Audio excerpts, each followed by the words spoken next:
Hello student, this is Himanshu Shekhar और आज हम लोग चैप्टर 2 की बात करेंगे क्लास 10th के हिस्ट्री की। Nationalism in India. क्योंकि हमारे यहाँ थोड़ा ठंड ज्यादा है इसलिए थोड़ा मैं ऐसे हूँ। चलिए आगे बढ़ते हैं।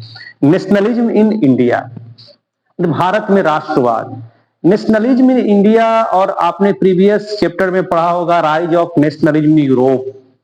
तो इंडिया के नेशनलिज्म और यूरोप के नेशनलिज्म में काफी डिफरेंस है। इस डिफरेंस को हम लोग पहले समझते हैं, तब हम लोग चैप्टर में आगे बढ़ेंगे। आपको पता होगा कि यूरोप में नेशनलिज्म का मतलब मेन था the creation of nation state, लेकिन इंडिया और इंडिया के तरह और भी जो कॉलोनियल कंट्री थे वहां पे नेशनलिज्म का मतलब था एंटी कॉलोनियल मूवमेंट, यानी जिसका भी रूल इंडिया में उस समय था अंग्रेजों का, उसका विरोध करना ही नेशनलिज्म था, चाहे वो तरीका कोई भी हो। आगे बढ़ने के पहले चैनल को लाइक सब्सक्राइब जरूर कीजिएगा। तो इंडिया में ये कब लोगों को लगा कि ये जो कर रहे हैं इंडियन लोग ये नेशनलिज्म है? नेशनलिज्म क्या है, कैसे पता चला? तो मैं थोड़ा सा एक ओवरव्यू आपको देता हूं कि कैसे लोगों को लगा कि यही राष्ट्रवाद है। लोग तो ऐसे हमारे यहाँ बैटल ऑफ प्लासी से ही अंग्रेजों का लोग विरोध कर रहे थे, लड़ रहे थे, सिराजुद्दौला से लेकर के। लेकिन ये पहचान में कब आया कि नहीं ये नेशनलिज्म है, ये राष्ट्रवाद है, अब ये देश के लिए हो रहा है। पहले तो हमारे यहाँ राजे रजवाड़े जो लड़े अंग्रेजों से, वो अपने अपने पर्सनल बेनिफिट के लिए, अपने अपने राज्य को बचाने के लिए लड़े। लेकिन ये मतलब एक तरीके से एक प्लेटफॉर्म पे कब देखने को मिला, तो मैं एक छोटा सा ओवरव्यू देता हूं कि 1857 के रिवोल्ट में जब इंडियन लोगों ने बड़े पैमाने पर अंग्रेजों का विरोध किया, तो इस समय से इंडिया में मॉडर्न नेशनलिज्म की शुरुआत मानी जाती है। लेकिन देखिएगा 1857 के रिवोल्ट को अंग्रेजों ने इतनी ब्रुटली तरीके से, इतनी निर्दयता तरीके से दबाया कि आने वाले लगभग 50 सालों तक इंडिया में कोई बहुत बड़ा मूवमेंट आपको अंग्रेजों के खिलाफ देखने को नहीं मिलेगा। आप एकदम सर्वे करके देख सकते हैं। लेकिन इंडियन लोगों को एक दो अपॉर्चुनिटी इसमें मिल गई कि इंडिया में ईस्ट इंडिया कंपनी का राज खत्म हो गया। पहले इंडियन लोग ब्रिटिश फौज में हद से हद सूबेदार बन सकते थे, लेकिन अब ये हो गया कि अगर आप पढ़ते हैं, सिविल सर्विसेज का एग्जाम पास आउट करते हैं तो आप आगे भी प्रमोशन पा सकते हैं। और इसके बाद से इंडियन लोग भी, यानी 1857 यानी 1858 के बाद से सिविल सर्विसेज के एग्जाम में इंडियन लोग पास आउट होने लगे और आगे आगे पोस्ट पे जाने लगे।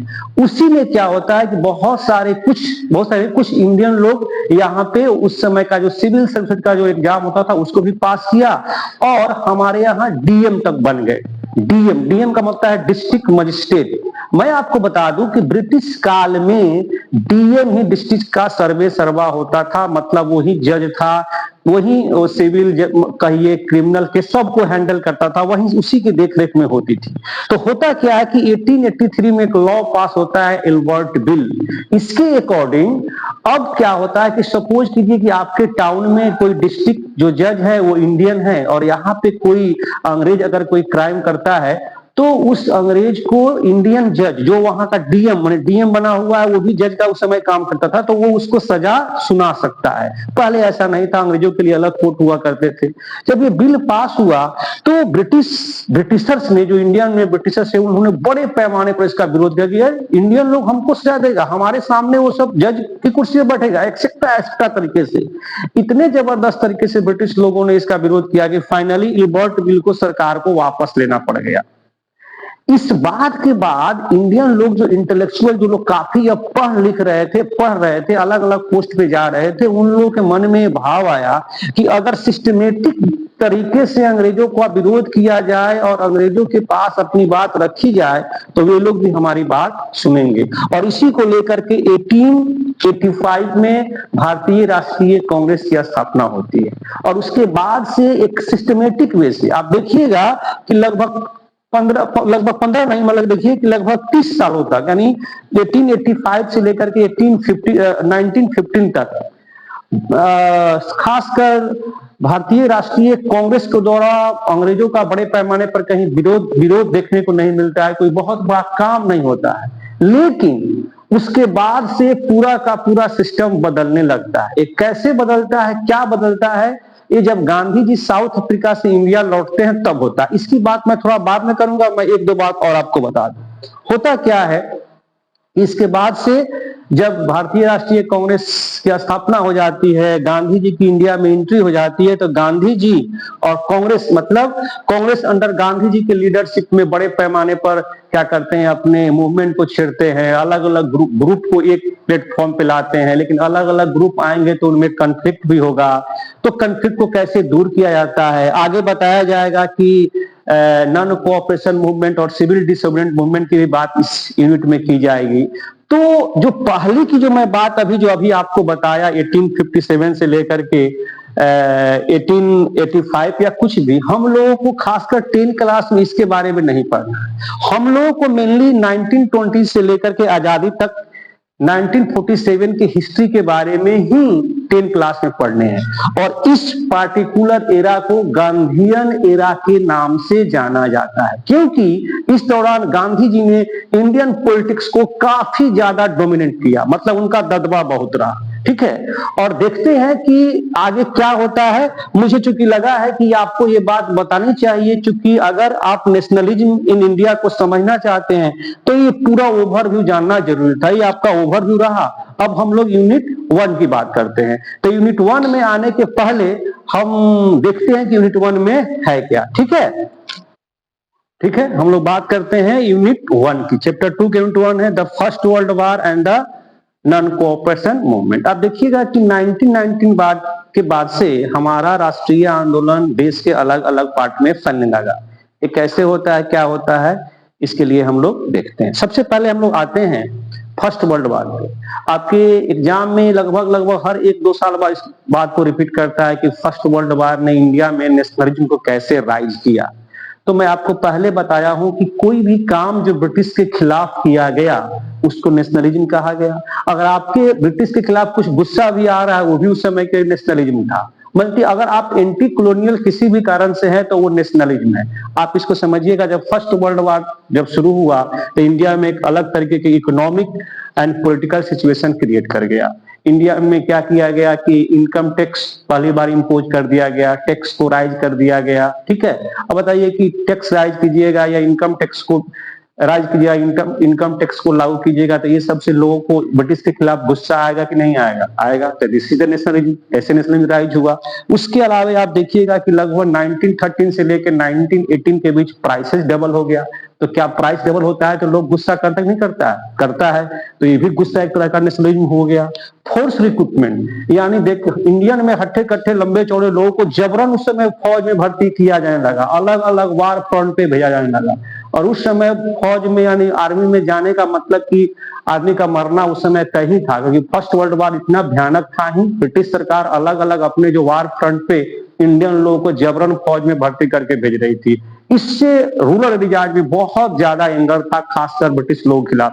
ये गुस्सा भी नेशनलिज्म था। तो इस तरीके से फर्स्ट वर्ल्ड वॉर ने नेशनलिज्म को हमारे यहाँ राइज किया। ये क्वेश्चन है, एकदम केयरफुल इसको समझते चलिएगा। आगे देखिएगा कि हमारे यहाँ 1918 से 19 के बीच और 1920 से 1921 के बीच बड़े पैमाने पर क्रॉप फेल्योर हो गया। क्रॉप फेल्योर होने के बाद भुखमरी बड़े पैमाने पर आ गई। ऐसा कहा जाता है कि उस समय का जो सेंसस, जो जनगणना, जो पहली बार इंडिया में डिप्रेस मतलब घट गया, मौतें ज्यादा हुई, जन्म कम हुआ। और 1921 का ये साल था, लगभग आपको 12 से 30 मिलियन पीपल उस समय लोग मरे। इतने बड़े पैमाने पर हमारे यहाँ लॉसेज हुआ। ठीक है, आगे हम लोग देखते हैं इसके आगे गांधी जी कैसे आते हैं और आगे बढ़ते हैं। ठीक है, चलिए आगे बढ़ते हैं। द आइडिया ऑफ सत्याग्रह। गांधी जी सत्याग्रह का यूज साउथ अफ्रीका में भी कर चुके थे, लेकिन इंडिया में वो क्या होते हैं कि गांधी जी इंडिया कब रिटर्न आते हैं, तो एक केस की पैरवी में, ऐसा उसके बारे में तो आप लोग पहले से जानते ही होइएगा। जनवरी 1915 में finally Gandhi ji south Africa से इंडिया आ जाते हैं। एक बात मैं यहाँ मेंशन कर दूं, हर साल अपने देश में जनवरी के महीने में अप्रवासी भारतीय दिवस मनाया जाता है। एक ऐसा है कि जो लोग इंडियन हैं, बाहर में बस गए हैं, काफी ज्यादा नाम कमाए हैं, उन लोगों को बुला करके भारत सरकार सम्मान करती है, जिसको अप्रवासी भारतीय दिवस कहा जाता है। क्योंकि गांधी जनवरी में ही आए थे, तो उसी को यादगार करने के लिए एक छोटा सा इंफॉर्मेशन मुझे लगा है कि आप लोगों को देना चाहिए, सो मैं दे दिया हूं। तो गांधी जी जब इंडिया आए तो उन्होंने अपने राजनीतिक गुरु, आपके बुक में लेके मैं बता देता हूं, गोपाल कृष्ण गोखले उनकी राजनीतिक गुरु कहा जाता है। उन्होंने उनको कहा कि भाई अगर इंडिया में कुछ करना चाहते हो तो पहले घूमो, देखो, जानो, घूमने से भी बहुत सारा नॉलेज होगा, तब कुछ आप कर पाओगे, ठीक है। लेकिन मैं थोड़ा आगे बढ़ने के पहले एक और बता दूं कि सत्याग्रह क्या होता है। गांधी जी का मानना था, अभी आप में से बहुत सारे नौजवान लोग ऐसे होंगे जो सत्याग्रह के आइडिया को अच्छा नहीं मानते हैं कि गांधी जी ने क्या सत्याग्रह से देश को आजादी दिलाई, क्या सत्याग्रह से क्या मिलेगा, आजादी तो लड़ने से मिलता है। लेकिन मैं एक बात बता दूं, खासकर उन लोगों को जो लोग गांधी जी का विरोध करते इस आइडिया को लेकर के। गांधी जी जिस समय सत्याग्रह का आइडिया लेकर के आए उस समय देश में बहुत ज्यादा गरीबी थी। देश के लोगों के पास इस तरह का सामर्थ्य नहीं था कि हथियार के दम पे डायरेक्ट ब्रिटिश सरकार से लड़ सके। लड़ने जाइएगा तो मरने के भी चांसेस ज्यादा रहते हैं। मौत क्या होता है, वैसे परिवारों से मिल जिसके घर का कोई सदस्य, नौजवान आदमी, कामगार आदमी, कमाने वाला आदमी सडनली मर जाता है, उस घर पे क्या बीतता है। तो गांधी जी इस बात को भली भांति समझते थे कि हम लोग उस लेवल में नहीं है कि डायरेक्ट ब्रिटिश का मुकाबला कर सके और मुकाबला करने किसी की जान चली जाए। तो इसलिए उन्होंने क्या किया, सत्याग्रह का आइडिया अपनाया। इस अकॉर्डिंग टू सत्याग्रह गांधी जी का मानना था कि अगर हमारी लड़ाई असत्य के खिलाफ है तो हम लोग कोई भी बैटल आसानी से जीत सकते हैं, ठीक है। इसके बारे में भी क्वेश्चन आपको एग्जाम वगैरह में पूछता है कि what is the idea of satyagraha. तो उन्होंने सत्य के लिए आग्रह की बात इसमें कही है और धर्म की बात कही है, धर्म के रास्ते पे चलने की बात कही है। सही तरीके से अगर आप काम करते हैं तो उसमें फिजिकल फोर्स लगाने की जरूरत नहीं है, कोई भी बैटल आप आसानी से जीत सकते हैं। और गांधी जी ने साबित किया। तो मैं चाहूंगा कि आप लोग इसको जानिए कि उस समय की स्थिति ऐसी थी, इसीलिए गांधी जी ने ऐसा किया। तो गांधी जी फाइनली अपने गुरु के कहने पर इंडिया घूमने का क्या किया, इंडिया में अलग अलग जगह जाने का उन्होंने क्या किया, शुरुआत किया। और सबसे पहले गांधी जी चंपारण आते हैं 1917 में। चंपारण में प्लांटेशन सिस्टम, आप कभी अगर ज्योग्राफी का बुक पढ़िएगा तो उसमें प्लांटेशन को इंडिगो प्लांटेशन के बारे में लिखा होगा, लेकिन हिस्ट्री में कहीं इंडिगो का जिक्र नहीं है। लेकिन आप दोनों तरीके से मैप में पूछ सकता है। तो इसकी शुरुआत की कहां से, चंपारण से। ये मैप में बराबर पूछा जाता है कि चंपारण सत्याग्रह कब हुआ या कहां हुआ, तो बिहार में पड़ता है चंपारण। आप लोग पश्चिमी चंपारण बिहार का एक डिस्ट्रिक्ट है, आप लोग उसको याद कर लीजिएगा कि वो प्लांटेशन सिस्टम के खिलाफ थे। उसके बाद उसी साल खेड़ा डिस्ट्रिक्ट जो गुजरात में पड़ता है, किसानों के लिए, पीजेंट क्लेव के लिए भी उन्होंने सत्याग्रह किया। फिर 1918 में अहमदाबाद कॉटन मिल वर्कर के लिए, अहमदाबाद भी पड़ता है गुजरात में, खेड़ा भी पड़ता है गुजरात में। ये सब मैप पॉइंट ऑफ व्यू से काफी इंपॉर्टेंट है। इन तीन घटनाओं ने गांधी जी को देश का हीरो बना दिया। एकदम जबरदस्त तरीके से गांधी जी की पॉपुलैरिटी मिली। इन सारी घटनाओं ने गांधी जी को इस तरीके से पॉपुलर कर दिया कि आने वाले कमिंग समय में इन्होंने इंडियन पॉलिटिक्स को काफी ज्यादा डोमिनेट किया। ऐसा कहा जाता है कि चंपारण में जब गांधी जी आए तो उस समय के डिस्ट्रिक्ट मजिस्ट्रेट ने उनको इमीडिएट चंपारण छोड़ने का ऑर्डर दिया था। तो गांधी जी ने कहा कि मैं जिस काम के लिए आया हूं, यहाँ किसानों की बात सुनने, जब तक सुनूंगा नहीं तब तक मैं जाऊंगा नहीं। और इसके लिए सरकार हमको जो सजा देना चाहती है वो सजा हम लेने को तैयार हैं, लेकिन हम इनकी बात सुनेंगे तब ही जाएंगे। इस तरीके से उन्होंने अपने सत्याग्रह की शुरुआत की। कि हाँ, आप बार बार सुनते हुए कि गांधी जी ने अपने सत्याग्रह की शुरुआत कहां से की, तो चंपारण से की। और ये ओवरव्यू इसका रहा। लेकिन ये तीनों क्वेश्चन आपके मैप के लिए बहुत जरूरी है। मैं फिर से रिपीट करूं, चंपारण कहां पड़ता है, तो बिहार में। खेड़ा कहां पड़ता है, तो गुजरात में। किसके लिए थे, पीजेंट के लिए। और अहमदाबाद 1918 में किसके, तो कॉटन मिल वर्कर के लिए। आपके एग्जाम में ऐसे पूछेगा कि कॉटन मिल वर्कर के लिए सत्याग्रह गांधी जी ने कहां किया था, अहमदाबाद में किया। अहमदाबाद कहां पड़ता है, गुजरात में। पीजेंट के लिए कहां किया, तो खेड़ा। खेड़ा कहां पड़ता है, गुजरात में। प्लांटेशन सिस्टम या इंडिगो सिस्टम कहां किया, तो चंपारण में, ठीक है। इसके आगे हम लोग फिर बढ़ते हैं, देखते हैं आगे क्या है चैप्टर में, ठीक है। आगे बढ़ते हैं, देखते हैं कि द रॉलेट एक्ट 1919। देखिएगा, आपको पता होना चाहिए कि जिस तरीके से फर्स्ट वर्ल्ड वार के बाद हमारे यहाँ नेशनलिज्म बढ़ने लगा, तो अंग्रेज भी इस बात से अवेयर हो गए कि भारत में हम लोग खिलाफ धीरे धीरे मूवमेंट बढ़ते जा रहा है। तो उस समय की ब्रिटिश सरकार ने बहुत जल्दबाजी में एक लॉ पास किया जिसको नाम दिया गया रॉलेट एक्ट। इंडियन लोगों ने इसको ब्लैक लॉ भी कहा। रॉलेट एक्ट ऐसा लॉ था कि इसके अकॉर्डिंग अगर आपको शक हो जाए ब्रिटिशर्स को किसी आदमी पे कि ये एंटी नेशनलिस्ट है या अंग्रेजों के खिलाफ है या एंटी कॉलोनियल है, तो शक के आधार पर उसको गिरफ्तार करके लिए 2 साल के लिए जेल में डाल दिया जा सकता है। जब ये लॉ पास हुआ तो इसका बहुत बड़े पैमाने पर विरोध होना अपने देश में शुरू हो गया। अलग अलग जगह पे रैलियां ऑर्गेनाइज की जाने लगी। 6 अप्रैल को एक हड़ताल शुरू हुआ। आप देखिएगा कि गांधी जी को दिल्ली में एंट्री करने से रोक दिया गया। अमृतसर में 10 अप्रैल को एक पीसफुल प्रोसेशन, जो भी रॉलेट एक्ट के खिलाफ चल रहा था, जो भी मूवमेंट, उसके खिलाफ उस पर क्या कर दिया गया, अंग्रेजों द्वारा फायर कर दिया गया, गोली चला दी गई। और जब गोली चला दी गई तो वहां के लोग काफी ज्यादा वायलेंट हो गए। रेलवे, पोस्ट ऑफिस, पुलिस चौकी सब पे अटैक करना लोगों ने शुरू कर दिया। इसको देख करके वहां मार्शल लॉ लगा दिया गया। केयरफुल जरा सुनिएगा इसको। मार्शल लॉ में क्या होता है, कर्फ्यू लगा दिया गया उस एरिया में, खासकर अमृतसर में। अब ये वो समय था जब लोगों के पास ना टेलीविजन था, ना रेडियो था, ना लोग ज्यादा पढ़े लिखे थे, ना न्यूज़पेपर था, ना सोशल मीडिया थी, ना व्हाट्सएप था, ना फेसबुक था, ना इंस्टाग्राम था। लोग इस एरिया में कर्फ्यू लगा हुआ है, मार्शल लॉ लगा हुआ है, खासकर अमृतसर में, इसके बारे में पता नहीं थे। अब डेट आता है 13 अप्रैल का। 13 अप्रैल के दिन वहां पे बैसाखी का मेला लगने वाला था, जो हर साल वहां सालाना मेला लगता है। अभी भी आप लोगों के अगल बगल में सालाना मेला लगता होगा और लोग उस मेले में अगल बगल के गांव से लोग इकट्ठा होते हैं। लेकिन लोगों को ये बात पता नहीं थी कि यहाँ पे इस तरीके का लॉ लगा हुआ है।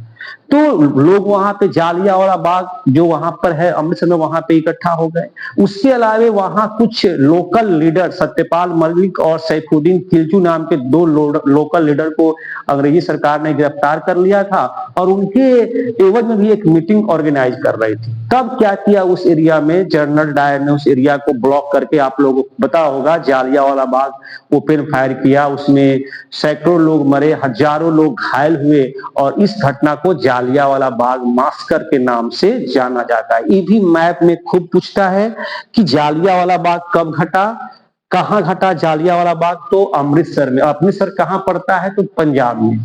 ये आपको शॉर्ट नोट में भी 3 नंबर में लिखने को आता है और मैप में आता है। लगभग हर साल ये रिपीटेड रहता है। इसको केयरफुल सुनिएगा, 3 सेट में आप लोग का एग्जाम होता है। किसी ना किसी सेट में जालियांवाला बाग वाला क्वेश्चन रहता ही है, रहता ही है, रहता ही है। तो अमृतसर कहां पड़ता है, पंजाब में। कब घटना घटा, 13 अप्रैल आपको 1919 की ये घटना है, ठीक है। जैसे क्या होता है कि जालियांवाला बाग हत्याकांड जब घटता है तो जहां तहां सरकार के खिलाफ नाराबाजी होनी शुरू हो जाती है, लोग रोड पर निकल आते हैं, सरकार का तरह तरह से विरोध भी शुरू कर देते हैं। लेकिन सरकार भी इससे पीछे नहीं हटती है। लोगों को दबाने के लिए जहां देखिए वहां सैल्यूट कीजिए। उसके अलावा बहुत लोगों को क्रॉलिंग करवाना शुरू करवा देता है, अपने जूते पर लोगों को नाक रगड़ने के लिए मजबूर कर देता है। यहाँ पे जिक्र है आपके बुक में, गुजरावाला एक जगह पंजाब में है जो अब पाकिस्तान में चला गया हुआ है। वहां पे तो ब्रिटिश सरकार ने बमबारी भी किया, खासकर जालियांवाला बाग मास्कर के बाद से जो घटनाएं घटी उसको लेकर के। लेकिन जिस तरीके से ये घटना घटी तो रॉलेट एक्ट और जालियांवाला बाग मूवमेंट जो हुआ वो नॉर्थ इंडिया तक ही सीमित था, कोई ब्रॉड मूवमेंट नहीं था। गांधी जी का मानना था कि अंग्रेजों के खिलाफ एक बड़े मूवमेंट की जरूरत है और इसको काफी आगे तक ले जाने की जरूरत है। इसके लिए वो प्लानिंग कर रही थी कैसे बड़े पैमाने पर लोगों को इसमें जोड़ा जाए। उसी समय फर्स्ट वर्ल्ड वार में तुर्की के खलीफा की हार हो गई थी और दुनिया भर के मुस्लिम लोग तुर्की के खलीफा के लिए प्रोटेस्ट कर रहे थे, उसके मतलब टेम्पोरियर पावर के लिए। ऐसा रूमर था कि अब एक ऐसी ट्रीटी ब्रिटिश सरकार करेगी जिससे उनका खलीफा का पद छीन लिया जाएगा, उनको नीचा दिखाया, बट तरह तरीके की ऐसी रूमर थी। तो खासकर इंडिया के जो सुन्नी मुस्लिम थे और दुनिया भर के सुन्नी मुस्लिम थे, वे लोग खलीफा के प्रोटेक्शन के लिए अलग अलग तरीके से प्रयास कर रहे थे या कहिए कि ब्रिटिश सरकार का विरोध कर रहे थे। इंडिया में भी बॉम्बे में अली ब्रदर्स उन्होंने क्या किया था कि इसी तरीके का एक मूवमेंट चलाया था जिसका नाम दिया खिलाफत मूवमेंट, ठीक है। शौकत अली और मोहम्मद अली नाम के 2 भाई थे, इन्होंने वहां खिलाफत कमेटी बनाया था। गांधी जी का मानना था कि वे लोग भी ब्रिटिश के खिलाफ कर रहे हैं और हम लोग भी कर रहे हैं, तो क्यों ना एक साथ एक प्लेटफॉर्म पे आकर के ये काम किया जाए। तो आप देखिएगा कि ये भी बहुत इंपॉर्टेंट क्वेश्चन सुनिएगा। कलकत्ता सेशन, कोलकाता में जो सितंबर के महीने में जो सेशन हुआ कांग्रेस का 1920 में, उसमें क्या किया गया कि नॉन कोऑपरेशन और साथ साथ खलीफा और ऐज स्वराज के लिए बात रखी गई, प्रस्ताव रखा गया। तो यहाँ पे ये क्वेश्चन बनता क्या है कि सितंबर 1920 में कहां पे कांग्रेस का सेशन हुआ, ऐसे पूछता है सितंबर 1920 में, तो आपको याद रखना होगा कोलकाता। खिलाफत मूवमेंट कहां से हुआ, तो बॉम्बे से हुआ। खिलाफत मूवमेंट का मेन मकसद क्या था, खिलाफत मूवमेंट में कौन कौन से लोग थे, आप इसको देखिएगा और इस तरीके से आप इसको समझने का प्रयास करेंगे। लेकिन खास जो है आपको ये मैप में जो बार बार पूछता है कि सितंबर 1920 में कौन सा सेशन कहां पे हुआ। ठीक है, आगे बढ़ते हैं हम। चलिए देखते हैं कि why non cooperation. Non cooperation क्यों? गांधी जी एक बुक लिखे थे हिंद स्वराज 1909 में 1919 में। तो गांधी जी ने इसमें इस बात की चर्चा की थी कि अंग्रेजों का राज यानी ब्रिटिश का राज इंडिया में ब्रिटिश इंडियन लोगों के हेल्प से ही है। तो अगर इंडियन लोग अपना हेल्प करना ब्रिटिश लोगों को छोड़ दे तो बहुत कम समय में ही ब्रिटिश राज क्या हो जाएगा, खत्म हो जाएगा। ठीक है, तो फिर उनसे कुछ लोगों ने पूछा कि कैसे हो, कैसे छोड़ा जाए। तो गांधी जी ने सुझाव दिया कि जो लोग ब्रिटिश स्कूल में पढ़ रहे स्कूल जाना छोड़ दे, जो लोग ब्रिटिश की नौकरी कर रहे हैं वो नौकरी करना छोड़ दे, जो लोग वकालत कर रहे हैं ब्रिटिश कोर्ट में लोग वकालत करना छोड़ दे। मतलब जो भी ब्रिटिशर से जुड़े हुए हैं किसी भी तरीके से अगर स्टेप बाय स्टेप करना छोड़ दे तो हम लोग को बहुत कम समय में ही स्वराज मिल जाएगा। आगे चल करके नॉन कोऑपरेशन मूवमेंट को लेकर के, खिलाफत मूवमेंट को एक साथ को लेकर के चलने के लिए कांग्रेस में काफी इंटेंस कॉन्फ्लिक्ट रहा। काफी बहुत ज्यादा डिस्कशन करने के बाद finally Congress session at Nagpur in December 1920। देखिए दो क्वेश्चन हर साल आप जाके किसी भी साल का क्वेश्चन देख लीजिए, दोनों में से कोई एक, कांग्रेस सेशन सितंबर कोलकाता और कांग्रेस सेशन दिसंबर 1920 नागपुर। तो नागपुर और कोलकाता वाला हमेशा किसी ना किसी सेट में रहता है, इसको आप लोग समझिएगा। फाइनली नागपुर के कांग्रेस सेशन में नॉन कोऑपरेशन प्रोग्राम को एडॉप्ट कर लिया गया कि अब आगे चल करके हम लोग यानी गांधी जी ने कहा कि खिलाफत मूवमेंट और नॉन कोऑपरेशन मूवमेंट को लॉन्च किया जाएगा। ठीक है, अब इसके बाद आगे यूनिट में क्या होता है हम लोग यूनिट 2 में देखते हैं। ठीक है, आज बात करते हैं हम लोग यूनिट 2 की, different strength with in the movement. आप देखिएगा जब नॉन कोऑपरेशन मूवमेंट शुरू हुआ तो नॉन कोऑपरेशन मूवमेंट में भाग लेने वाले लोग अलग अलग विचारधारा के थे। आज एक बात मैं और आपको बता दूं कि जब आप पूरे चैप्टर को खत्म कीजिएगा तो देखिएगा जितने लोग नॉन कोऑपरेशन मूवमेंट में भाग लिए आगे सिविल डिसोबीडिएंट मूवमेंट पढ़ाएंगे, सब लोग अपना अपना एक खास उम्मीद लेकर के आए थे। सबके लिए आजादी के मायने भी अलग अलग थे, सब लोग अलग अलग उम्मीद लेकर के आया हुआ था। उसके बारे में हम लोग बाद में बात करते। चलिए अब इस पे बात करते हैं। यूनिट 2 का पहला, आपको पता होगा कि नॉन कोऑपरेशन मूवमेंट खिलाफत मूवमेंट कब पास हुआ था, जनवरी 1921 में शुरू हुआ। देखिएगा इसमें दो तीन कंफ्यूजन होता है। अगर पूछेगा सिर्फ पूछेगा कि नॉन कोऑपरेशन मूवमेंट की शुरुआत कब हुई तो 1921 में, खिलाफत मूवमेंट की शुरुआत कब हुई तो 1919 में। लेकिन अगर दोनों नाम एक साथ रहे कि नॉन कोऑपरेशन और खिलाफत मूवमेंट तो आप 1921 ही लिखेंगे। चलिए अब चलते हैं मूवमेंट इन द टाउन। हम लोग सबसे पहले टाउन से शुरुआत करते हैं। टाउन में ज्यादातर मिडिल क्लास के लोगों ने पार्टिसिपेट करना शुरू किया। स्टूडेंट स्कूल जाना छोड़ दिए, टीचर पढ़ाना छोड़ दिए, वहां के जो लॉयर्स थे उन्होंने लीगल प्रैक्टिस करना छोड़ दिया। इस तरीके से टाउन से इस मूवमेंट की शुरुआत हुई। आप देखिएगा कि जब मूवमेंट जैसे जैसे आगे बढ़ा तो इकोनॉमिक फ्रंट पे ये मूवमेंट काफी ही ड्रामेटिक रहा और ये भी क्वेश्चन शायद प्रीवियस ईयर के एग्जाम में भी था कि इकोनॉमिक फ्रंट पे क्या रहा इसका असर। देखिएगा बड़े पैमाने पर विदेशी कपड़ों का बहिष्कार किया गया, उसको जलाया गया। साथ में इतनी ज्यादा इसका विरोध हुआ कि 1921 से 1922 के बीच अगर देखिए तो व्यापार 102 करोड़ से घट करके 57 करोड़ तक आ गया। दुकानदार विदेशी कपड़ा बेचने रखने उसमें पैसा लगाने से मना कर दिए। इसका असर ये रहा कि इंडियन मार्केट खादी का डिमांड बढ़ गया, इंडियन हैंडलूम का डिमांड बहुत ज्यादा बढ़ गया और इंडियन हैंडलूम के डिमांड में काफी ज्यादा इंक्रीज होगा। महिलाएं पिकेटिंग मतलब शराब की दुकानों पर ऐसे हाथ में हाथ पकड़ के पिकेटिंग करना शुरू कर दिया। बहुत ही ड्रामेटिक रहा और काफी चीज इसमें देखने को मिला भी। आगे हम लोग देखेंगे, लेकिन शुरुआत तो बहुत अच्छा रहा लेकिन ये मूवमेंट बहुत जल्दी खासकर टाउन में स्लो डाउन पड़ गया।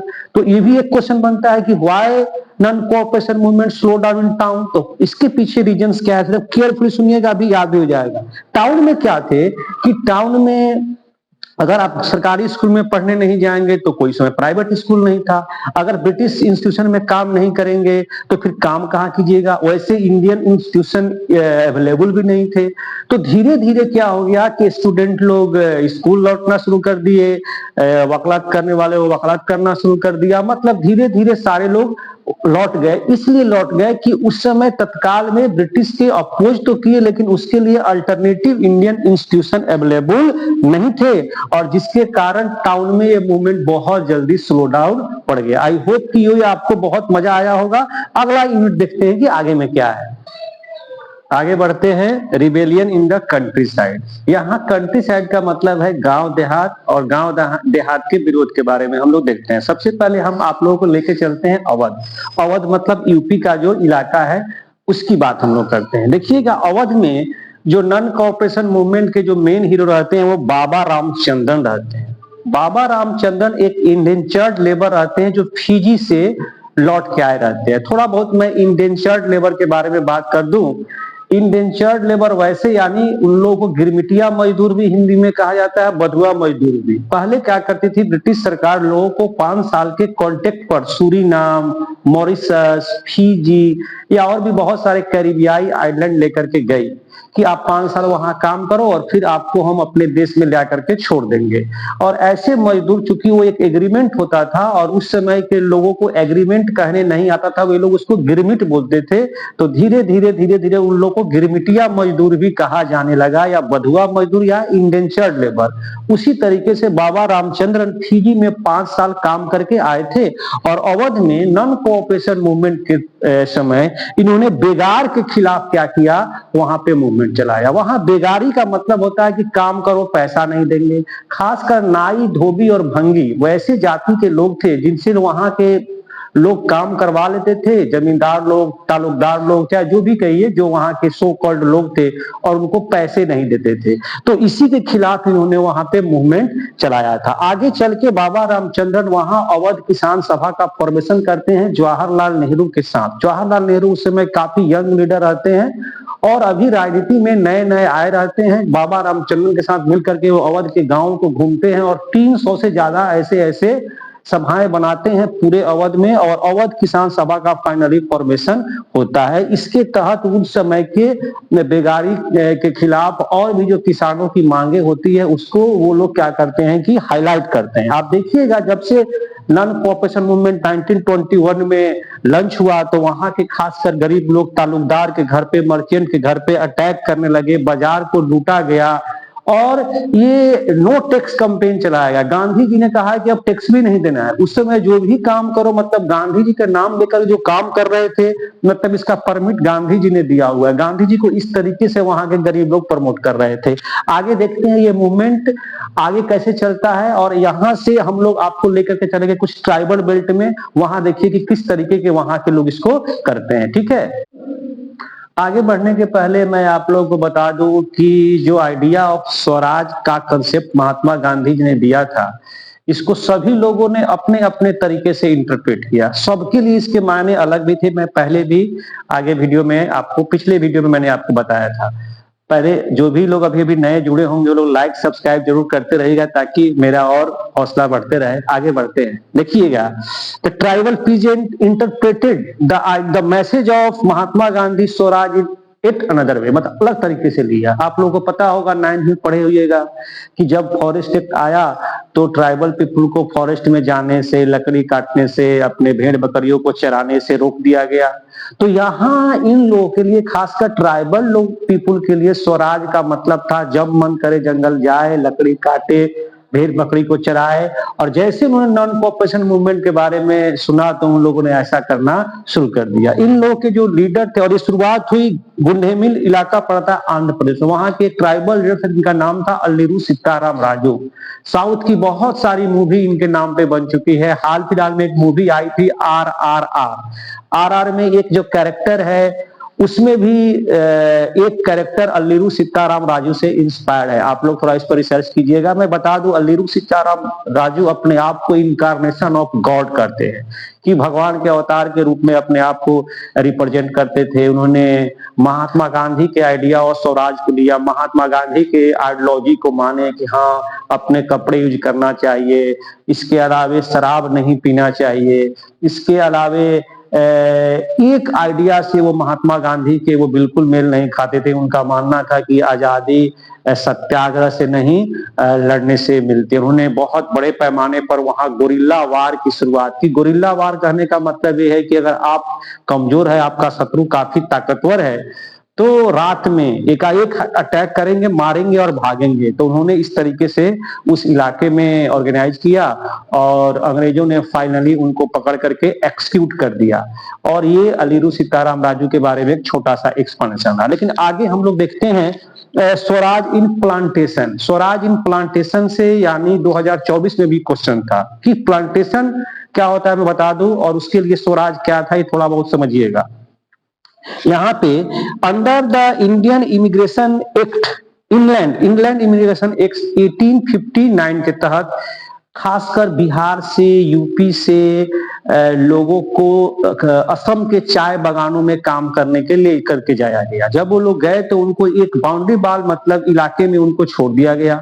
वहां का क्लाइमेट और यहाँ के क्लाइमेट में बहुत ज्यादा प्रॉब्लम था। वहां चाय बागान में हर रोज 12 बजे के बाद बरसात होती है। जैसे वहां पे लोग गए तो ही 4 दिन में वहां पे खाली पैर लोगों को काम करना पड़ता था। अभी के समय की सुविधाएं नहीं थी, लोगों का पैर और सड़ना शुरू हो गया, बहुत सारी कॉम्प्लिकेशन आ गई, तरह तरह के कीड़े मकोड़े थे जो लोग काटना शुरू कर दिया, बहुत सारे लोग बीमार पड़ गए, तो लोग वहां काम करना चाहते नहीं थे।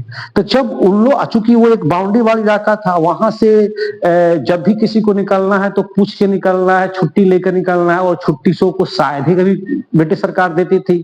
तो जब उन लोगों ने स्वराज के बारे में सुना तो वो लोग वहां से भागे, निकल करके भागना शुरू कर दिया कि गांधी जी ने एक अफवाह उड़ा दिया कि गांव में आएंगे, हम लोग को जमीन मिलेगा, हम लोग वही खेती करेंगे, अपने तरीके से हम लोग रहेंगे। जब वे लोग वहां से चले तो आप समझिए असम से लेकर के बिहार और यूपी के बीच में कितनी नदियां हैं। तो उस समय ज्यादा नदियां पर पुल नहीं था, सिर्फ रेलवे पुल वगैरह था और स्टीमर से लोग पार करते थे। संयोग ये था उस समय स्टीमर की भी हड़ताल थी और रेलवे की हड़ताल थी। ज्यादातर मजदूर आपको नदी किनारे बैठे मिल गए। पुलिस ने उनको पकड़ा, बहुत बुरे तरीके से पीटा। उनके लिए स्वराज का मतलब बस इतना ही था कि वो अपने घर जाएं, जब मन करे तो जाए, जब मन करे तो घर से वापस आए। लेकिन ऐसा वहां पूरा उन लोगों के साथ हुआ नहीं।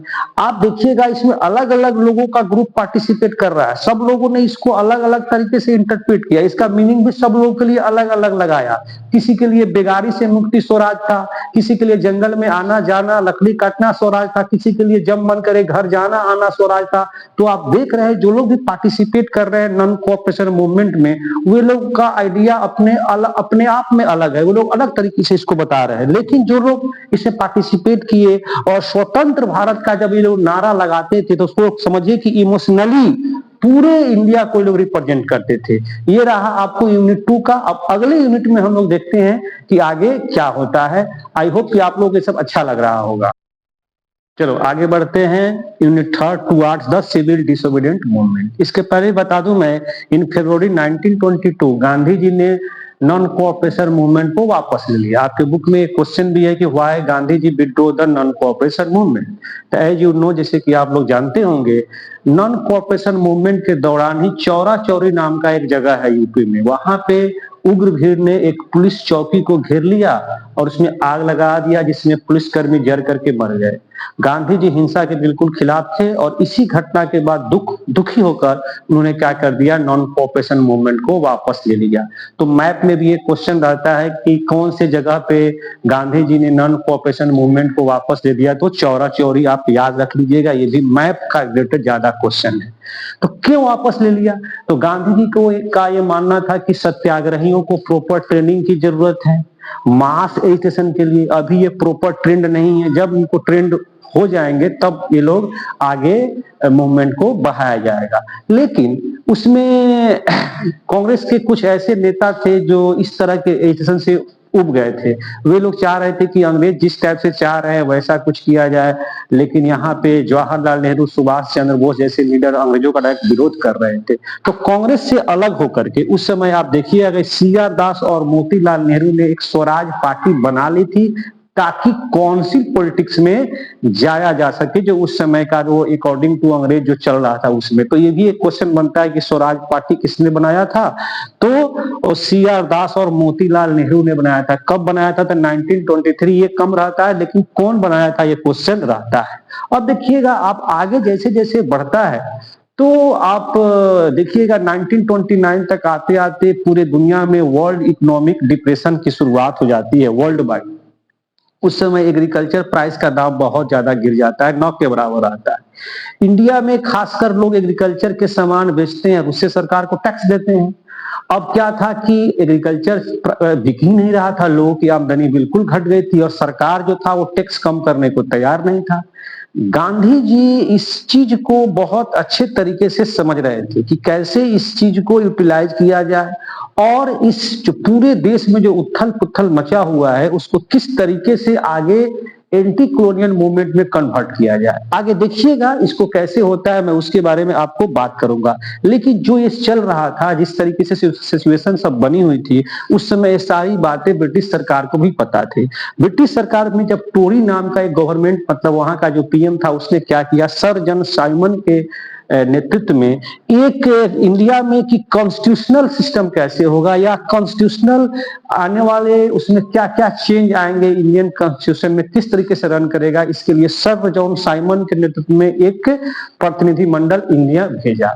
लेकिन जैसे ही ये इंडिया के लाहौर में आया 1928 में, इंडियन कांग्रेस के साथ साथ मुस्लिम लीग ने और इंडियन लोगों ने खूब बड़े पैमाने पर इसका विरोध किया। इसके विरोध के पीछे मेन कॉज ये था कि इसमें एक भी इंडियन नहीं थे। ये क्वेश्चन बनता है, ये सर्सन और विजन में ही बनता है कि साइमन कमीशन के पीछे विरोध का मेन कॉज क्या था। तो मेन कॉज ये था कि इसमें एक भी इंडियन नहीं थे। इंडिया के सजेस्ट चेंज चाहिए, इंडिया में कुछ बदलाव चाहिए और इंडियन लोगों से नहीं पूछा जाएगा ये कहाँ चले चल कैसे होगा, इसलिए इसका बड़े पैमाने पर विरोध किया। लॉर्ड इरविन में इसी बात को समझते हुए डोमिनियन स्टेट और समझिए कि फर्स्ट गोल्डमेन सम्मेलन के बारे में एक प्रस्ताव रखा, कब होगा, क्या होगा, कैसा फ्यूचर कॉन्स्टिट्यूशन होगा, इसके लेकर कर बात रखी। लेकिन कांग्रेस के जो यंग लीडर से, खासकर जवाहरलाल नेहरू और सुभाष चंद्र बोस, इसका खुल करके विरोध किया। और केयरफुली सुनिए, एक और मैथ का क्वेश्चन आएगा। 1929 में लाहौर कांग्रेस सेशन में, जो दिसंबर में वहां पे हुआ था, उसमें क्या किया गया, कंप्लीट इंडिपेंडेंट की मांग रखी गई। तो ये भी क्वेश्चन बनता है कि कंप्लीट इंडिपेंडेंट की मांग कब रखी गई। तो लाहौर कांग्रेस सेशन में 1929 में। लाहौर कहां पड़ता है, तो अब पाकिस्तान में पड़ता है। और उसी सेशन में कहा गया कि आने वाले 26 जनवरी 1930 को हम लोग पूर्ण स्वराज मतलब स्वतंत्र दिवस मनाएंगे और ये तब तक जारी रहेगा जब तक देश को आजादी नहीं मिले। तो मैं एक थोड़ा सा आपको स्टोरी सुनाता हूं कि हमारा देश का कॉन्स्टिट्यूशन 26 नवंबर 1949 को ही बन गया था। तो आखिर लागू करने में 2 महीने का इंतजार क्यों करना पड़ा, 26 जनवरी का इंतजार क्यों करना पड़ा? तो यही कहानी है जो 1930 को 26 जनवरी पे जो घटना, जो जवाहरलाल नेहरू ने जो देखा था सपना, जो पूरा नहीं हुआ, तो उसी को यादगार यानी मेमोराइज करने के लिए जब उनकी सरकार बनी और भारत के प्रधानमंत्री बने, तो जानबूझ करके 26 जनवरी के दिन को अपना कॉन्स्टिट्यूशन लागू हो गया। लेकिन जब ये मूवमेंट को लेकर के लोग आगे बढ़े तो देखा कि लोगों ने इस पर ज्यादा ध्यान नहीं दिया। लोगों को इसके कंप्लीट इंडिपेंडेंस क्या है, पूर्ण स्वराज क्या है, इस पर ज्यादा लोगों का इस पे ध्यान नहीं गया। तब गांधी जी इसमें क्या होते हैं कि कूदते हैं। गांधी जी इसमें आते हैं और गांधी जी चाहते हैं कि कुछ ऐसा किया जाए जिससे सारे लोगों को लगे कि ये मूवमेंट हम लोगों के लिए है। और इसको लेकर के गांधी जी ने उस समय के तत्कालीन गवर्नर जनरल जो थे या वायसराय के, ये लॉर्ड इरविन, उनके पास 11 डिमांड की एक लेटर लिखा, जिसमें सभी लोगों के लिए, धनी गरीब सभी लोगों के लिए कुछ ना कुछ था। उसी लेटर में उन्होंने नमक पे टैक्स की बात को सरकार द्वारा सबसे ऑपरेसिव लॉ में से एक लॉ बताया। गांधी जी का मानना था कि ये अभी तक जितना जो सरकार का लॉ है उसमें सबसे खराब लॉ है, जो नमक पे जो उन्होंने टैक्स लगाया है।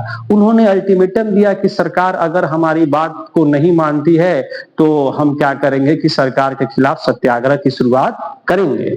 और फाइनली जब लॉर्ड इरविन उनका प्रस्ताव ठुकरा देता है तो उन्हें साबरमती आश्रम से अपने 78 वॉलंटियर्स को लेकर के और दांडी के लिए निकल जाते हैं। और दांडी के लिए निकलते हैं और वहां पे पहुंचते हैं। जब वो रास्ते में चलते हैं तो उनके साथ साथ बहुत गांव में हर दिन 10 माइल लगभग वो चलते हैं, जहां भी रुकते हैं रात में ठहरते हैं, भाषण वाषण देते हैं, लोगों को मोटिवेट करते हैं। और 78 लोगों को चला उनका ग्रुप हजारों की संख्या में हो जाता है। और फाइनली वो दांडी पहुंच करके सी वाटर को उबालते हैं और उबालने के बाद नमक बनाते हैं। और this is the beginning of the civil disobedient movement. इसी घटना को सिविल डिसोबीडिएंट मूवमेंट के नाम से जाना जाता है। तो यहाँ भी 2-3 मैप का क्वेश्चन है। साबरमती कहाँ है तो गुजरात में है। दांडी कहाँ है तो भी गुजरात का एक कोस्टल टाउन है। कितने वॉलंटियर्स को लेकर के चले तो 78 लेकर के चले, ठीक है। और ये सिविल डिसोबीडिएंट मूवमेंट की शुरुआत कैसे हुई ये भी क्वेश्चन। तो सिविल डिसोबीडिएंट जब वहां पे नमक बनाते हैं दांडी में, उसके बाद से इसकी शुरुआत मान जाती है। आगे है कि सिविल डिसोबीडिएंट मूवमेंट और नॉन कोऑपरेशन मूवमेंट में बेसिक डिफरेंस क्या है। तो आप देखिएगा कि सिविल डिसोबीडिएंट और नॉन कोऑपरेशन मूवमेंट में बेसिक डिफरेंस ये है कि civil disobedient non cooperation movement 1921 से 1922 तक चला। नॉन कोऑपरेशन मूवमेंट 1930 से लेकर के 1934 तक चला।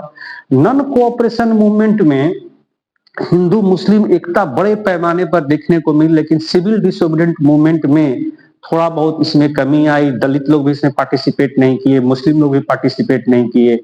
और जिस तरीके से ये मूवमेंट आगे बढ़ा तो नॉन कोऑपरेशन मूवमेंट की तरह ही लोगों ने क्या करना शुरू कर दिया, चौकीदारी टैक्स या तालुकदारों को जो उस समय का टैक्स था उसको देना लोगों ने क्या कर दिया, मना कर दिया, ठीक है। और इसके बारे में क्या क्या होता है मैं आगे बताता हूं आप लोगों को, ठीक है। देखिए इसमें कैसे होता है।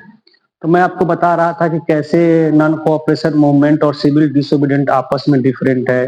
तो मैंने आपको बताया कि कैसे कैसे सिविल डिसोबीडिएंट और नॉन कोऑपरेशन मूवमेंट में लोग पार्टिसिपेट किए। जहां तहां सिविल डिसोबीडिएंट मूवमेंट के समय लोगों ने साल्ट लॉ को ब्रेक किया, अपने से साल्ट बनाना भी शुरू कर दिया।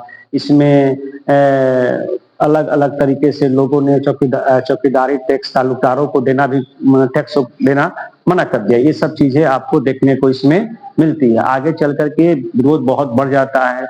पेशावर जो पाकिस्तान में पड़ता है, वहां जब पुलिस खान अब्दुल गफ्फार खान को गिरफ्तार करती है तो लोग काफी वायलेंट हो जाते हैं और वहां पुलिस को गोली भी चलानी पड़ती है। मतलब देश के अलग अलग पार्ट में मूवमेंट काफी ज्यादा एग्रेसिव हो जाता है। लगभग लाखों लोगों को पुलिस क्या करती है, गिरफ्तार करती है। मूवमेंट को इस तरीके से देखते हुए गांधी जी फिर से मूवमेंट वापस ले लेते हैं। और आप देखिएगा 5 मार्च 1931 को गांधी जी और इरविन के बीच एक पैक्ट होता है। इसको गांधी इरविन पैक्ट के नाम से जानते हैं।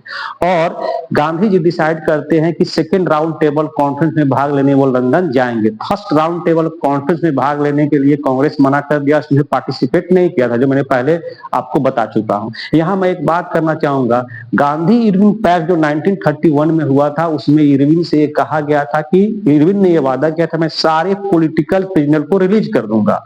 एक बात उठती है कि गांधी इरविन पैक्ट में अगर गांधी जी मांग करते तो भगत सिंह को भी रिलीज कर दिया जा सकता था, लेकिन नहीं। यहाँ पे उस समय भगत सिंह पर क्रिमिनल केस था, मर्डर का केस था। यहाँ पॉलिटिकल प्रिजनरों को रिलीज करने की बात थी। इसी के चलते मतलब कि गांधी जी समझिए कि भगत सिंह को बचा नहीं पाए। ऐसा बात नहीं था कि उनमें उनके मन में ये बात नहीं थी, चूंकि ये बात बहुत ऐसी बातें हैं जो बताई नहीं जाती है। बात ये थी कि गांधी इरविन पैक्ट में कहा गया था जो भी पॉलिटिकल प्रिजनर्स है, जो सरकार का विरोध करते पकड़े गए थे, उन्हीं को रिलीज करेगा। जिनके मर्डर केस है या क्रिमिनल केस है वैसे लोगों को रिलीज नहीं किया गया था। मुझे लगा है कि बताना चाहिए तो मैं आपको बता दूंगा। गांधी जी दिसंबर 1931 में लंदन जाते हैं। और जब लंदन जाते हैं तो मैं बता दूं गांधी जी क्यों है। गांधी जी का एक फोटो आप लोग देखिए हुईगा, 9th क्लास के बुक पे फर्स्ट फ्रंट पे था कि गांधी जी हैं, बीच में उनके अगल बगल में हैट टोपी पहने हुए अंग्रेज हैं, एक गाड़ी है और गांधी जी एक चप्पल और एक चादर ओढ़े हुए हैं। उस समय बर्फबारी होता है, बहुत ठंड पड़ती है खासकर ब्रिटेन में। उस समय जब गांधी जी गए तो उनके अगल बगल के जो लोग थे उनके फ्रेंड थे, उन लोगों ने कहा कि आप इस ड्रेस में राजा से मिलने नहीं जाइए, उनको सूट देने को तैयार थे कि आप पहनिए, लेकिन गांधी जी ने ऐसा मना कर दिया। आप देखिएगा कि वो चप्पल भी पहने हुए हैं, पैर उनका दिख रहा है, पूरा खुला हुआ है। गांधी जी ने बोला कि हम तो यही दिखाने के लिए आए हुए हैं यहाँ के राजा को कि हम लोग कैसे हैं, और लाख प्रयास करने के बावजूद भी उसी धोती और चादर में गांधी जी वहां के राजा से मिलने गए। लेकिन जब गए तो उनके जिस उम्मीद से गए थे उनका उस पर कुछ भी फायदा नहीं हुआ। वो काफी ज्यादा निराश हो गए और निराश होकर के वो लौट आते। जब लौट के आते हैं तो देखते हैं इंडिया का हालात बदला हुआ है। और यहाँ के जवाहरलाल नेहरू, खान अब्दुल गफ्फार खान जैसे लीडर जेल में बंद रहते हैं, कांग्रेस को इलीगल घोषित कर दिया जाता है। ये सब देख करके गांधी जी काफी ज्यादा दुखी होते हैं और फिर से अपने मूवमेंट को वो शुरू करते हैं। लेकिन दोबारा जब movement non civil disobedient movement को शुरू करते हैं तो उसको वो सफलता नहीं मिलती है कि जो पहले फेज में मिली थी, और फाइनली गांधी जी 1934 तक आते आते इस मूवमेंट को बंद कर देते हैं। अब क्यों बंद कर देते हैं, क्यों सफलता नहीं मिली, आगे मैं आप लोगों को बताता हूं। ठीक है, बने रहिएगा। आगे देखते हैं how participants show the movement. आप लोग ये क्वेश्चन भी बार बार पूछता है कि सिविल डिसोबीडिएंट मूवमेंट में कौन कौन से जो मेन लोग थे वो पार्टिसिपेट किए। तो हम आपको बता दें कि 5 लोग इसमें मेन रूप से पार्टिसिपेट किए थे। बड़े किसान, छोटे किसान, इंडस्ट्रियलिस्ट, इंडस्ट्रियल वर्कर और वीमेन। इसके बारे में आप केयरफुली सुनिएगा तो इससे बनने वाले क्वेश्चन भी आप समझ जाएंगे और काफी अच्छे तरीके से आपकी तैयारी भी हो जाएगी। सबसे पहले हम बात करते हैं बड़े किसानों को। ये बड़े किसान थे जो पाटीदार थे, गुजरात के, और गुज्जर जो थे आपको यूपी के। इन लोगों ने बड़े पैमाने पर इसमें पार्टिसिपेट किया था क्योंकि वो कमर्शियल क्रॉप की खेती करते थे, और जिस तरीके से क्रॉप का दाम गिर रहा था तो वो लोग बस चाहते थे कि सरकार उनसे जो टैक्स लेती है उसमें कुछ कमी कर दे, या समझिए कि वो लोग चाहते थे कि उसके अनाजों को बढ़िया भाव मिले, इसलिए लोगों ने पार्टिसिपेट किया। लेकिन जब बिना किसी नेगोशिएशन के गांधी जी ने मूवमेंट को वापस ले लिया और उन लोगों को कुछ फायदा भी नहीं हुआ, तो जो सेकेंड फेज में जब गांधी जी ने इसको जब शुरू किया तो बड़े किसानों ने पार्टिसिपेट नहीं किया। अब बात आती है छोटे किसानों की। छोटे किसान बड़े किसान से जमीन लेकर के खेती करते थे।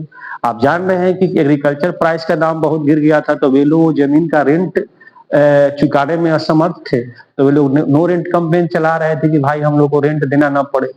इसलिए वो लोग इस मूवमेंट में भाग लिए। और कांग्रेस कभी भी उन लोगों का सपोर्ट नहीं किया। इसलिए सपोर्ट नहीं किया कि कांग्रेस के खुद नेता बड़े बड़े जमींदार थे। इसलिए जो नो रेट कैंपेन चला गरीब किसानों के लिए, छोटे किसानों के लिए, उसका ये हासिल रहा। आगे इंडस्ट्रियलिस्ट लोग की मैं बात कर लूं। बड़े बड़े इंडस्ट्रियलिस्ट लोग खासकर फर्स्ट वर्ल्ड वॉर के दौरान बहुत मुनाफा कमाए थे, काफी प्रॉफिट कमाए थे। जब ब्रिटिश वार में फंसी हुई थी तो हमारे यहाँ के इंडस्ट्री काफी बूम हो गया, अलग अलग तरीके से डेवलपमेंट हुआ, काफी लोग कमाया, खूब कमाया। लेकिन जैसे वार खत्म हो गया तो अलग अलग रिस्ट्रिक्शन लगा करके ब्रिटिश सरकार ने यहाँ के इंडस्ट्री को रोकना शुरू कर दिया। इसका नतीजा ये हुआ कि यहाँ के लोगों को व्यापार करने में काफी ज्यादा दिक्कतें आने लगी। तो उन लोगों ने काफी पैसा खर्च किया, काफी पार्टिसिपेट किया। इसके पीछे मेन कॉज ये था कि कैसे भी उन लोगों के इंडस्ट्री को प्रोटेक्ट किया जाए। लेकिन फिर उनके साथ भी वही हुआ, बिना किसी फायदे के मूवमेंट को वापस ले लिया गया। तो सेकेंड फेज में जब मूवमेंट की शुरुआत हुई तो इंडस्ट्रिस्ट लोगों ने भी उसमें पार्टिसिपेट नहीं किया। ठीक है, यहाँ तक ये आप एकदम बिल्कुल क्लियर आप इसको समझिएगा तो आपको समझ में आएगा। और भी प्रॉब्लम थी, बार बार मूवमेंट शुरू होता था, बड़े पैमाने पर क्या थे कि बिजनेस उनका ठप पड़ जाता था, इससे वो लोग परेशान थे। दूसरा, कुछ कांग्रेस लीडर सोशलिज्म के विचारधारा से, जो यंग कांग्रेस लीडर थे, काफी ज्यादा प्रभावित थे। तो सोशलिज्म जो एक आइडिया है जो आपको रसिया से आई थी, उसके अकॉर्डिंग कि सोशल जो कंसेप्ट था वो कहीं इंडिया में ना आ जाए। तो बिजनेसमैन लोग बिजनेसमैन का तो कंप्लीट वो लोग पूंजीवादी विचारधारा के, कैपिटलिस्ट वाले के सपोर्टर थे, तो इसलिए भी वे लोग धीरे धीरे इससे कटना शुरू कर दिए। अब हम लोग बात करते हैं इंडस्ट्रियल वर्कर की।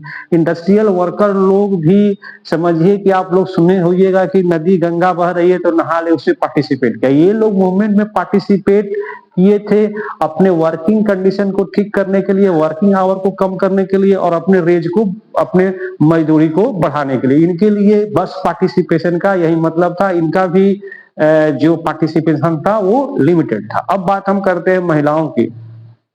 महिलाएं सिविल डिसोबीडियंट मूवमेंट पे पार्टिसिपेट की, तो वो खासकर शहरी और गांव के जो धनी मनी तबके के लोग थे वही लोग पार्टिसिपेट किया, लेकिन इनका भी रिप्रेजेंटेशन लिमिटेड स्टेज तक ही था। गांधी जी खुद कहा करते थे कि महिलाओं की जो स्कार्ड ड्यूटी है वो अपने घर परिवार को ही देखना, घर परिवार तक सीमित रहना।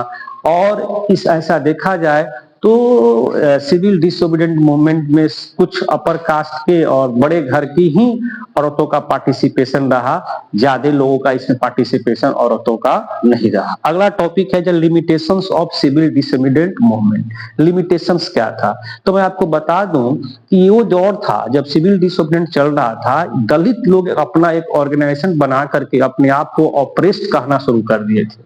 और ये चूंकि दलित लोग मूवमेंट में बड़े पैमाने पर पार्टिसिपेट नहीं थे, क्योंकि कुछ खासकर जो उस समय कांग्रेस पार्टी थी उसमें अपर कास्ट के और ब्राह्मण लोगों का बहुत ज्यादा दबदबा था, तो जो सनातनी हिंदू थे वो दलित लोगों के पार्टिसिपेशन, चाहे सनातनी हिंदू नाराज ना हो जाए, इसीलिए उन लोग का लिमिटेशन थोड़ा लिमिट स्तर पर ही वे लोग पार्टिसिपेट कर रहे थे। गांधी जी का एक मानना था कि अगर हम लोग इस जाति में बढ़ते रहेंगे तो आने वाले कम समय तक भी, आने वाले 100 सालों तक भी हम लोग को आजादी नहीं मिलेगी। और उन लोग को जागरूक करने के लिए गांधी जी अपने तरीके से बहुत प्रयास भी किए, उन लोगों को हरिजन करके भी बुलाना शुरू कर दिया। लेकिन हरिजन के कुछ नेता जो थे उस समय, दलित नेता, इस बात से खुश नहीं थे। वो चाहते थे कि उनको पॉलिटिकल स्टेटस मिले, कुछ सीटें मिले। खासकर डिप्रेस क्लास एसोसिएशन की स्थापना डॉक्टर अंबेडकर ने की, और सेकेंड गोल्ड मेडल सम्मेलन जब हुआ तो उन्होंने सेपरेट इलेक्टोरेट की बात कही। अंग्रेजों का तो काम था बांटो और राज करो,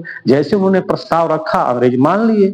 लेकिन इस प्रस्ताव के बाद गांधी जी आमरण अनशन पर बैठ गए। गांधी जी का मानना यही था कि हम लोग हिंदू, मुस्लिम, दलित, अपर लोअर में बटेंगे तो हम लोग को आजादी कभी मिलने वाली नहीं है। फाइनली क्या होता है कि पूना पैक्ट होता है सितंबर 1932 में, और गांधी जी की आइडियोलॉजी को अंबेडकर मानते हैं, और सेपरेट इलेक्टोरेट की जो बात होती है उस पे उनकी सहमति बन जाती है, और गांधी जी की आइडियोलॉजी को फाइनली मान लेते हैं। लेकिन अगर हम लोग मुस्लिम लोगों की बात करें तो मुस्लिम लोगों का पार्टिसिपेशन जो था सिविल डिसओबीडिएंट मूवमेंट में थोड़ा खुद खास नहीं था, और खास नहीं था इसके पीछे बहुत सारे कॉज थे।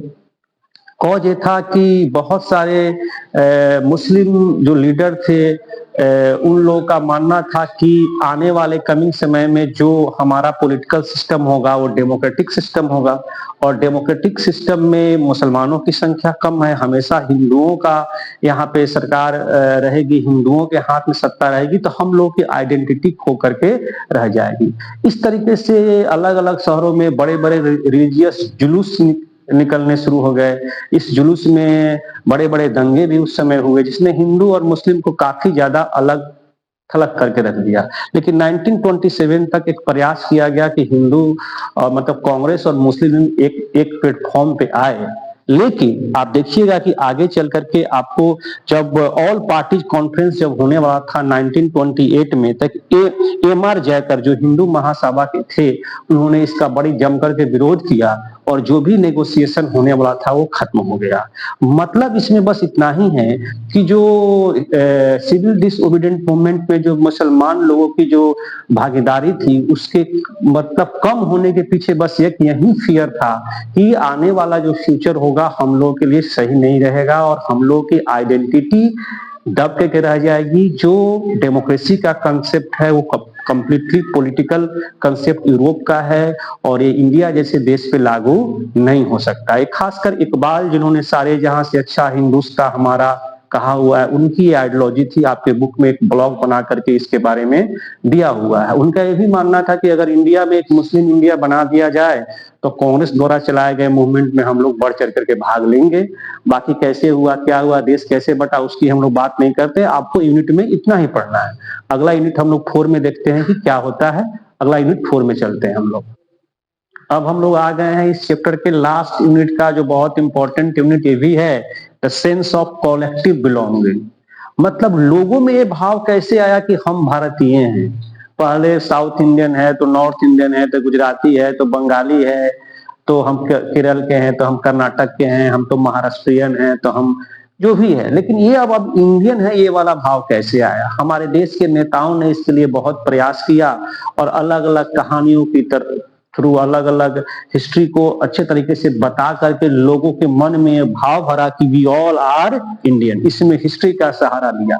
आगे देखिएगा, बंकिम चंद्र चट्टोपाध्याय ने जो आनंद मठ नाम की जो बुक है, उसी बुक में पहले वंदे मातरम लिखा और उसको उनके इस नोवेल में ऐड किया गया। इस बुक के माध्यम से उन्होंने एक एब्स्ट्रैक्ट आइडिया दिया भारत माता को, जिसको आगे चल के 1905 में अवनींद्रनाथ टैगोर ने एक भारत माता का फोटो बनाया।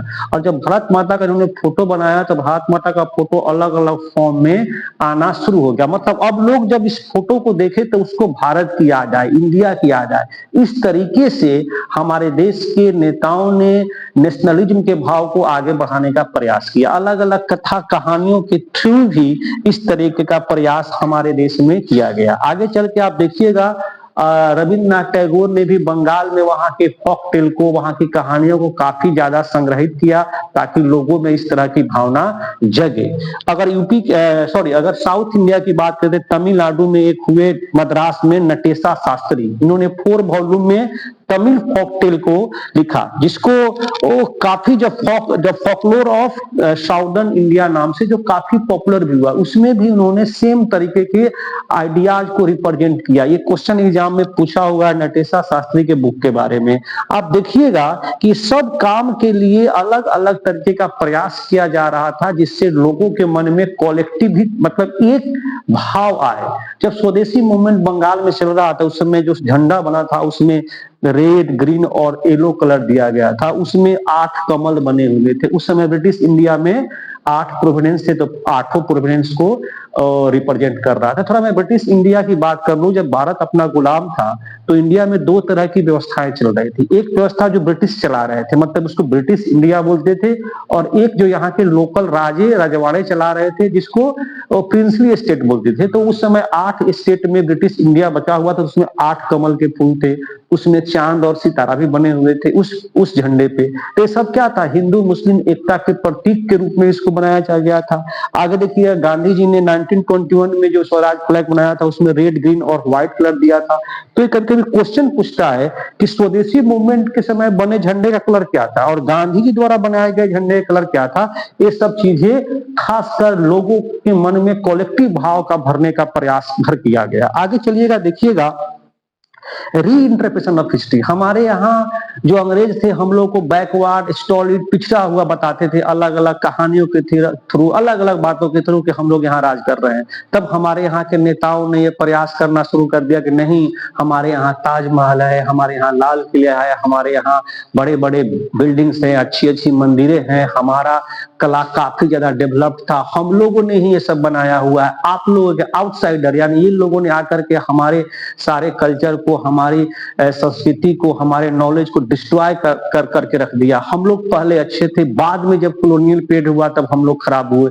ये सब बातें को बड़े अच्छे तरीके से इन लोगों ने बताना शुरू किया, और जिसका बेनिफिट ये हुआ कि लोगों के मन में भाव जगना शुरू हो गया। और आगे चल करके देखिएगा कि कांग्रेस और महात्मा गांधी बहुत प्रयास कर रहे थे अलग अलग कम्युनिटी को जोड़ने का, लेकिन कितना भी प्रयास कर लीजिए, विदाउट कॉन्फ्लिक्ट ये संभव नहीं था। लाख कॉन्फ्लिक्ट होने के बावजूद भी सारे के सारे लोग बस ये चाहते थे कि हम लोग को कॉलोनियल गवर्नमेंट से कैसे भी क्या मिल जाए, मुक्ति मिल जाए। और बस यही इस चैप्टर का पूरा समय रहा।